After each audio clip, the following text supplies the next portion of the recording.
ang unang issue sasagutin natin. Totoo bang pinagbibili raw ng pamilya ni Gian ang truck nila para may pang-text? Asa na kay Gian? Anyone can answer it. Wala pong katotohanan yan. Kompletong bilang ng trucks namin. Kompleto ang bilang ng truck.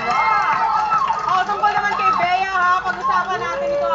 Yung ex daw ni Bea na si Aki ay namamakyaw daw ng vote cards. Para suportahan si Gian. Ay, para suportahan. Hindi. Para suportahan si Bea. Leon, anyone can answer. Wala naman po silang basihan para mag-husga na bumibili ng boto si Bea. Basta maraming sumusuporta sa kanya, yun lang. At Yun na maraming yun! namahal. Yun na yun! Okay, thank you to Tony Licious for giving me this. Nandito sila actually. Nakikita nyo. Dito na, kay Wendy. Totoo bang meron daw benefactor itong si Wendy na gumagastos para sa kanya? Wala po. Walang katotohanan yan. Super the best lang talaga siya. Kasi pinapakita lang yung kanyang pagkatotoo.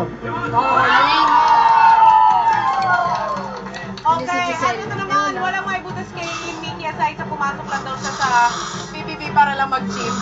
Ano ba yun? Totoo ba yun? Yan! Thank you ha! At least kahit pa paano ay I hope nalinawan tayo sa ilang sa mga issues na pinapasa sa kanilang mga iniidolo. At bukas nga ay magkikita-kita tayo sa Araneta Coliseum for the Big Nine. At yun lang. Okay. Parang gusto ko rin pumasok sa bar para mag-gym lang. Baka kasama ni Carlos Agassi. Pero nagpapasalamat tayo sa lahat ng mga guests natin ngayon. Encho, maraming salamat sa iyo. Maraming salamat po, Zang. Okay, kasama ko yung Banner, Gregory, Axel, Wade, at Chaco yung thank you, Pepin. Okay. Wait, Urban Wear, refill. Thank you. Okay, nandito na yan. Jamming tayo with Silence and Marty. Kaya kita-kita tayo sa... Go, go, go!